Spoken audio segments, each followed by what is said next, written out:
तरुसन करे जा परन बटे तोहरे।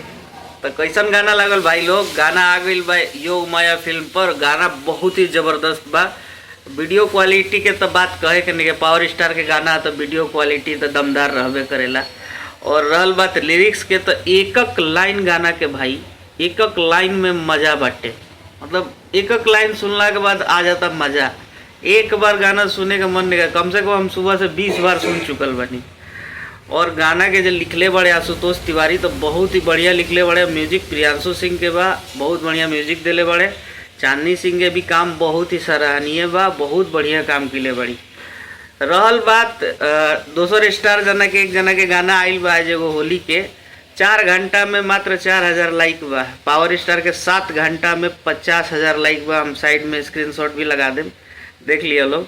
तो कहे के मतलब कि उनकर गाना नु 4 गो चैनल से कोलैब करके रिलीज कर गई बा। पावर स्टार के एगो चैनल से बा। तो पावर एजे से दिख जाला भाई कि पावर के करा में कितना बा कितना नहीं है। तो बार बार आके हमार कमेंटवा में 2-4 जना आके पावर पावर के बात मत करो लोग। पावर सामने दिखता, जाके सर्च करे वाला चीज़ है। सर्च करो लोग और सर्च करके गानवा देखो लोग और दोनों गानवा के कंपेयर कर लो लोग, बुझा जी कि केकरा में कितना पावर बा।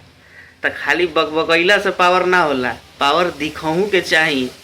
मतलब कुछ भी पावर स्टार से कोई बराबरी दूर दूर तक किसी का नहीं है। ठीक है, पावर स्टार है। बाकी सब ऐसा ही बा लोग। बाकी भाई लोग तारा लोग के गाना कैसन लागल कमेंट में जरूर बता दिया लोग। वीडियो को लाइक कर दिया लोग, एगो शेयर कर दिया लोग। तब तक खातिर जय भोजपुरी, हर हर महादेव।